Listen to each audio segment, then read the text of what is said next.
Jujur aja, kita seringkali ngerasa kalau mau kaya itu jalannya harus jadi dokter, pengusaha tambang, atau kerja di gedung tinggi SCBD. Padahal, di sekitar kita ada orang-orang yang penampilannya biasa aja, tapi saldonya bikin geleng-geleng kepala cuma dari jualan barang yang kita anggap sampah atau jasa yang kedengarannya nggak masuk akal. Di video kali ini, kita bakal bongkar rahasia dapur 10 bisnis unik yang diam-diam jadi mesin pencetak miliaran rupiah di Indonesia. Siap buat nemu peluang yang mungkin ada di depan mata kamu?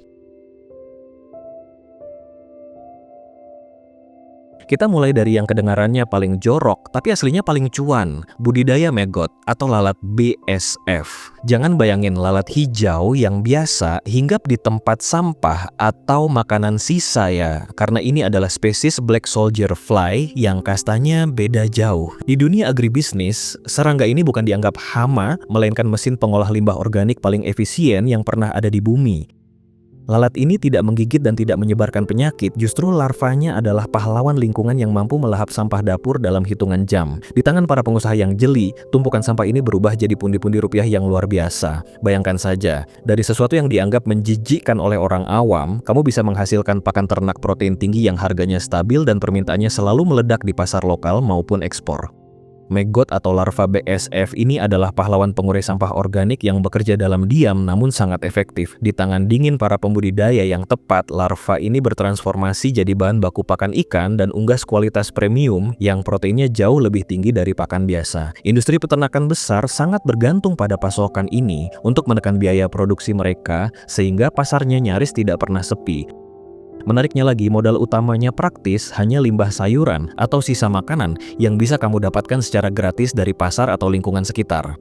Meski modalnya minim, omset yang dihasilkan bisa menembus angka ratusan juta rupiah per bulan bagi mereka yang sudah skala industri. Ini adalah bukti nyata kalau barang yang dianggap sampah pun bisa jadi aset masa depan yang sangat berharga kalau kita tahu cara mengelolanya dengan strategi yang benar. Berikutnya, ada bisnis yang pasti akan selalu laku dan anti resesi karena setiap manusia tanpa terkecuali bakal menghadapinya suatu saat nanti. Jasa pengurusan jenazah dan penyediaan lahan makam eksklusif. Di tengah keterbatasan lahan di kota-kota besar seperti Jakarta, bisnis pemakaman tumbuh menjadi industri jasa yang sangat profesional dengan nilai perputaran uang yang sangat fantastis.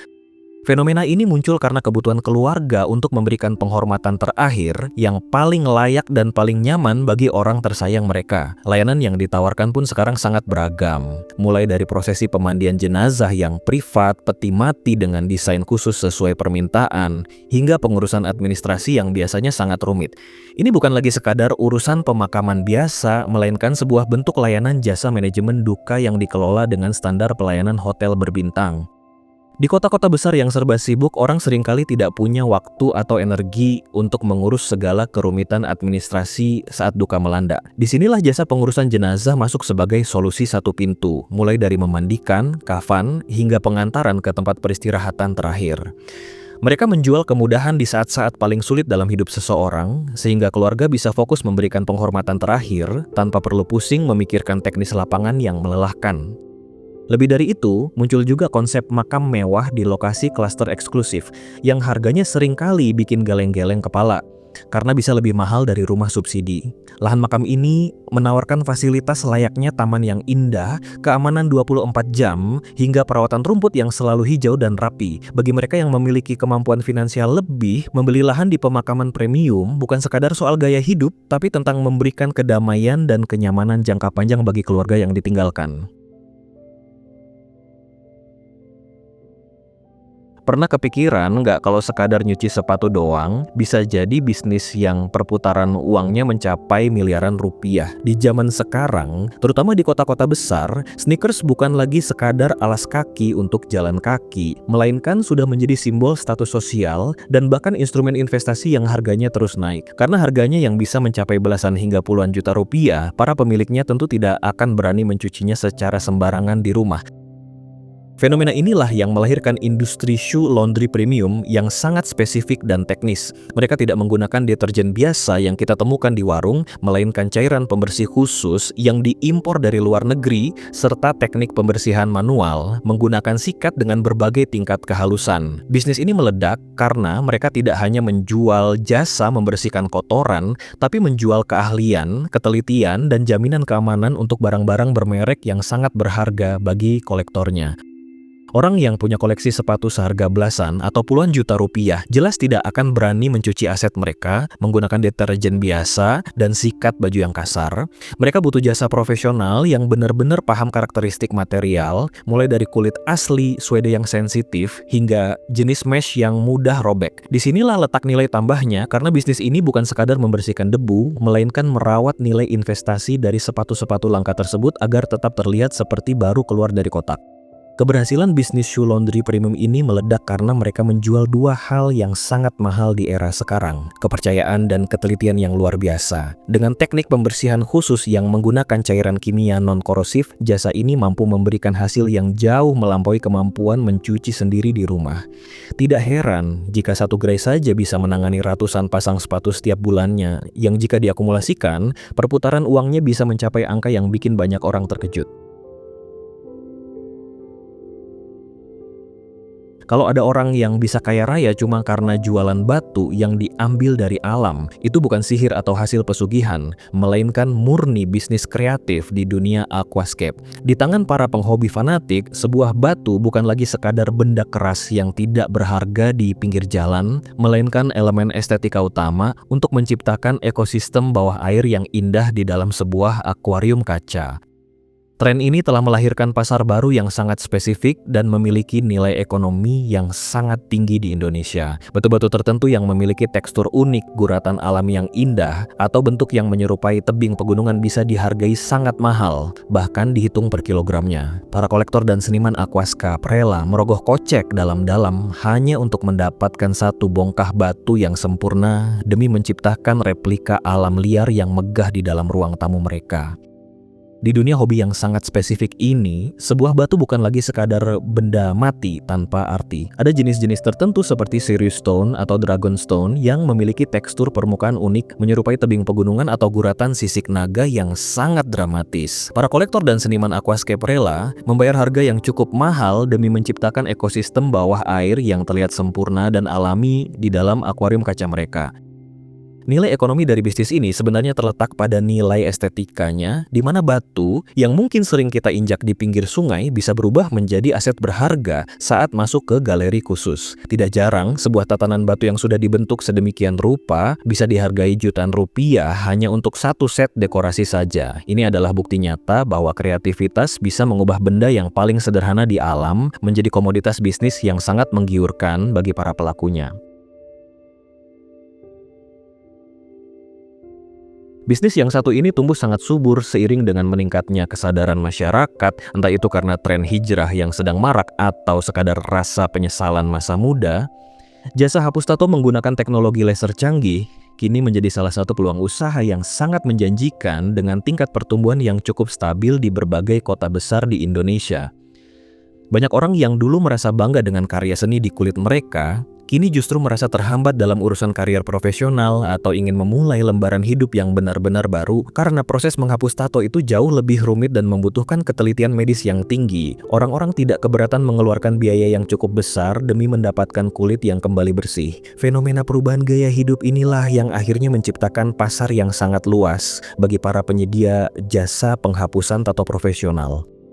Menghapus tato itu ternyata prosesnya jauh lebih rumit, lebih sakit, dan pastinya jauh lebih mahal dibandingkan saat pertama kali membuatnya. Dibutuhkan teknologi laser khusus yang mampu memecah pigmen tinta di bawah lapisan kulit tanpa merusak jaringan di sekitarnya. Dan biasanya proses ini tidak bisa selesai hanya dalam satu kali kedatangan saja. Para klien harus rela menjalani beberapa sesi pertemuan berkala untuk mendapatkan hasil kulit yang benar-benar bersih kembali seperti semula.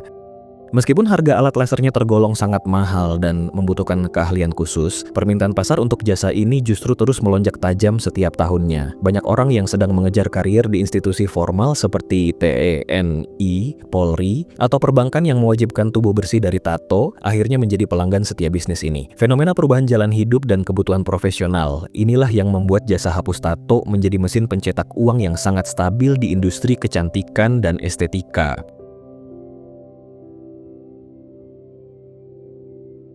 Nah, bisnis yang satu ini mungkin bakal bikin kamu geleng-geleng kepala karena barangnya sering kita temukan berserakan di jalanan. Sesuatu yang biasanya cuma kita sapu tiap pagi dan dibuang ke tempat sampah di halaman rumah, ternyata merupakan komoditas ekspor yang sangat dicari di pasar Eropa dan Amerika. Kita bicara soal daun ketapang kering yang di mata orang luar negeri adalah barang mewah dengan kegunaan yang sangat spesifik. Di Indonesia, pohon ketapang tumbuh subur di mana-mana, tapi di negara dengan 4 musim, daun ini adalah barang langka yang punya nilai ekonomi tinggi. Bukan cuma daun ketapang, berbagai jenis tanaman liar seperti kantong semar atau bahkan lumut hutan tertentu juga mulai dilirik oleh kolektor tanaman hias internasional. Siapa sangka tanaman yang sering dianggap gulma atau pengganggu di kebun kita justru bisa mendatangkan devisa negara dan keuntungan miliaran rupiah bagi mereka yang jeli melihat peluang ekspor.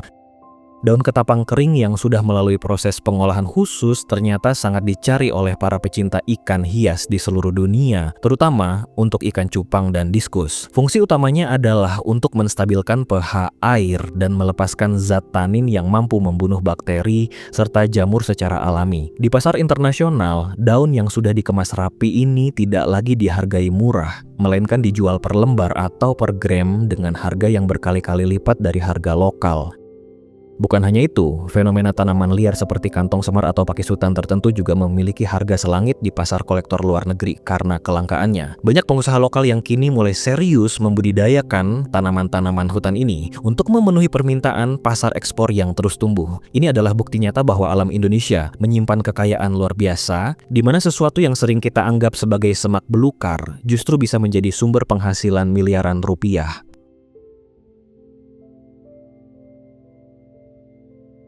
Dulu mungkin kita cuma mencari serangga-serangga ini di sawah atau kebun belakang rumah hanya untuk sekadar iseng atau mainan anak-anak. Namun sekarang, ternak jangkrik dan semut rangrang telah bertransformasi menjadi bisnis yang sangat serius dengan rantai pasok yang sangat luas di seluruh Indonesia. Permintaan pasar yang stabil dari para penghobi hewan peliharaan membuat komoditas serangga ini menjadi peluang usaha yang tidak bisa dipandang sebelah mata. Bisnis ini berkembang pesat karena adanya ekosistem hobi yang sangat besar di tanah air, mulai dari pecinta burung berkicau hingga pemelihara reptil eksotis. Karena serangga ini merupakan kebutuhan pokok bagi hewan-hewan tersebut, para peternak nyaris tidak pernah mengalami kesulitan dalam hal pemasaran hasil panen mereka. Skalanya pun beragam, mulai dari industri rumahan yang memanfaatkan garasi kosong hingga peternakan modern yang mampu menghasilkan omset puluhan juta rupiah setiap minggunya.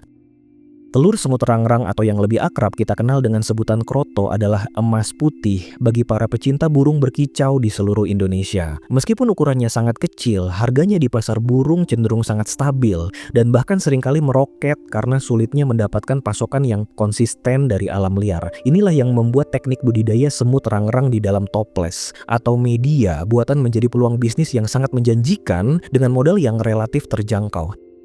Begitu juga dengan jangkrik yang kini sudah menjadi pakan utama wajib bagi industri reptil, ikan arwana, hingga burung-burung kontes yang harganya ratusan juta rupiah. Bisnis ini kelihatannya memang sepele dan mungkin dipandang sebelah mata oleh sebagian orang, tapi volume pengirimannya bisa mencapai bertonton setiap minggunya untuk memenuhi permintaan antar kota. Dengan manajemen yang tepat dan menjaga siklus panen, seorang peternak serangga skala rumahan pun bisa mengantongi keuntungan bersih yang jauh melampaui gaji karyawan kantoran. Siapa bilang main game itu cuma buang-buang waktu dan bikin kantong kering karena terus-terusan beli top up di tangan para pro player atau pengepul akun yang cerdas. Sebuah ide akun game bisa memiliki nilai ekonomi yang setara dengan harga satu unit mobil bekas atau bahkan motor baru. Fenomena ini menciptakan pasar gelap sekaligus pasar resmi yang perputaran uangnya sangat masif di kalangan anak muda zaman sekarang. Akun yang memiliki koleksi skin langka yang sudah tidak bisa dibeli lagi di toko, atau akun dengan rank tertinggi di musim tertentu, punya daya tarik luar biasa bagi para kolektor. Banyak orang kaya yang mungkin tidak punya waktu luang untuk bermain dari nol, tapi mereka ingin tampil hebat dan disegani di dunia digital secara instan. Mereka tidak akan ragu untuk mengeluarkan uang puluhan sampai ratusan juta rupiah hanya demi memiliki satu akun sultan yang prestisius di mata komunitasnya. Akun yang memiliki koleksi skin langka yang sudah tidak bisa lagi dibeli di toko resmi atau memiliki rank tertinggi di musim tertentu punya daya tarik luar biasa bagi para kolektor kelas berat. Banyak orang kaya yang mungkin tidak punya cukup waktu luang untuk bermain dari nol, namun mereka sangat ingin tampil hebat dan disegani di dunia digital secara instan. Mereka tidak akan ragu untuk mengeluarkan uang puluhan hingga ratusan juta rupiah hanya demi memiliki satu akun sultan yang prestisius di mata komunitas global. Keberadaan pasar sekunder ini telah menciptakan profesi baru bagi para pemain game berbakat yang fokus pada peningkatan level akun untuk kemudian dijual kembali. Perputaran uangnya sangat masif, melibatkan sistem rekening bersama untuk menjaga keamanan transaksi agar terhindar dari penipuan. Ini adalah bukti nyata bahwa di era digital sekarang, waktu dan pencapaian virtual pun bisa dikonversi menjadi aset nyata yang nilainya terkadang melampaui logika orang awam yang tidak mengikuti perkembangan industri gaming.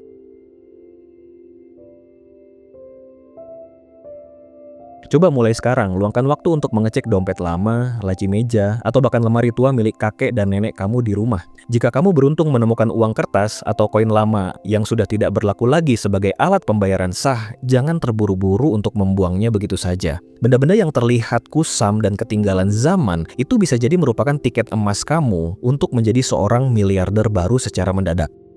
Dunia numismatik atau hobi mengoleksi uang kuno adalah salah satu bisnis yang sangat tertutup namun memiliki nilai perputaran uang yang sangat fantastis di Indonesia.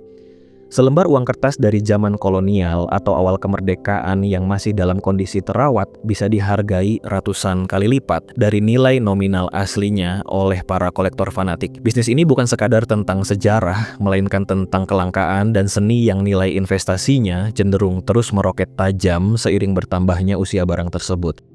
Dunia numismatik atau koleksi uang kuno itu sebenarnya sangat unik dan terkadang terasa sedikit tidak masuk akal bagi orang awam. Selembar uang kertas dari era kolonial atau koin awal kemerdekaan yang memiliki nomor seri cantik atau bahkan yang mengalami cacat produksi bisa dihargai berkali-kali lipat dari nilai nominal aslinya. Para kolektor kelas berat seringkali memburu benda-benda ini bukan hanya untuk kepuasan batin semata, melainkan sebagai instrumen investasi yang nilainya cenderung terus meroket tajam seiring bertambahnya usia barang tersebut.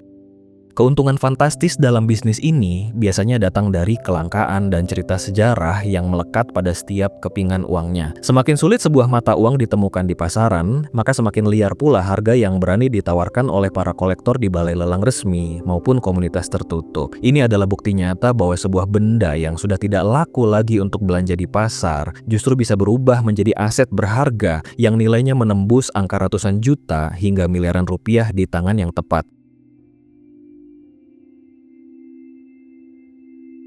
Di tengah hiruk-pikuk dunia yang semakin sibuk, cepat, dan terkadang terasa sangat individualis, ternyata sebuah perhatian tulus dan kesediaan untuk didengarkan telah menjadi barang mewah yang bisa dijual. Fenomena ini melahirkan sebuah bisnis jasa yang sangat unik dan personal, yaitu jasa teman curhat atau teman ngobrol profesional yang kini mulai menjamur di kota-kota besar Indonesia. Banyak orang yang memiliki segalanya secara materi, namun merasa kesepian atau butuh perspektif baru dari orang asing yang tidak menghakimi mereka. Layanan yang ditawarkan pun sangat beragam dan tetap menjaga batasan profesionalitas yang ketat, mulai dari menemani makan siang, menjadi teman kondangan agar tidak terlihat sendirian, hingga sekadar menjadi pendengar setia lewat panggilan telepon. Bisnis ini tidak menjual produk fisik, melainkan menjual empati, kenyamanan psikologis, dan kemampuan komunikasi yang sangat tinggi untuk membantu klien melepaskan beban pikiran mereka. Di balik kesederhanaannya, bisnis jasa kasih sayang dan perhatian ini ternyata memiliki pasar yang sangat luas dengan potensi keuntungan yang tidak bisa dipandang sebelah mata. Sekarang sudah banyak muncul platform atau individu yang menawarkan jasa teman curhat hingga jasa sewa pacar sewaan yang tentu saja sifatnya tetap profesional dan bebas dari hal-hal negatif. Banyak orang di kota besar yang sebenarnya butuh teman untuk sekadar menemani datang ke acara kondangan agar tidak merasa canggung atau sesederhana mencari orang asing yang mau mendengarkan keluh kesah mereka tanpa memberikan penghakiman. Bisnis ini murni mengandalkan kekuatan empati, kesabaran, serta kemampuan komunikasi yang sangat tinggi untuk membuat klien merasa dihargai dan tidak sendirian di tengah keramaian. Meskipun terdengar tidak biasa, tarif yang dipasang untuk jasa ini bisa cukup lumayan, bahkan dihitung per jam layaknya seorang konsultan profesional. Para pelaku bisnis ini biasanya memiliki aturan main yang sangat ketat untuk menjaga privasi serta keamanan kedua belah pihak agar tetap berada di jalur yang benar. Di balik kesederhanaannya, jasa mendengarkan ini ternyata menjadi jawaban atas meningkatnya tingkat stres dan rasa kesepian di era digital, sekaligus menjadi ladang cuan baru yang pasarnya terus meluas dari hari ke hari. Melihat 10 daftar tadi, kita jadi sadar kalau batas antara ide gila dan peluang miliaran itu sebenarnya sangat tipis. Kesimpulannya sederhana, uang tidak selalu datang dari gedung tinggi atau pekerjaan kantoran yang konvensional. Karena di tangan orang yang jeli, sampah dapur pun bisa jadi emas, dan hobi main game bisa jadi aset berharga. Keberhasilan bisnis-bisnis unik ini membuktikan bahwa kreativitas yang digabung dengan solusi nyata bagi masalah orang lain adalah kunci utama untuk mencetak kekayaan di era sekarang. Dunia terus berubah dan kebutuhan manusia pun semakin beragam, mulai dari urusan limbah organik sampai kebutuhan emosional untuk didengarkan. Jangan pernah remehkan ide kecil yang muncul di kepala kamu, karena mungkin saja itulah pintu menuju kesuksesan yang selama ini kamu cari. Intinya, jangan membatasi diri pada cara-cara lama, tetaplah terbuka pada segala kemungkinan, karena peluang seringkali datang dari arah yang paling tidak terduga dan dalam wujud yang paling sederhana. Dari 10 bisnis tadi, mana yang menurut kamu paling masuk akal buat dicoba? Atau jangan-jangan kamu sendiri punya ide bisnis yang jauh lebih aneh tapi terbukti menghasilkan? Langsung aja tumpahin ide atau pengalaman kamu di kolom komentar ya, biar kita bisa diskusi bareng. Kalau menurut kamu video ini membuka sudut pandang baru, jangan lupa klik tombol like dan subscribe. Nyalakan juga lonceng notifikasinya supaya kamu nggak ketinggalan rahasia-rahasia cuan lainnya yang bakal kita bongkar di video selanjutnya.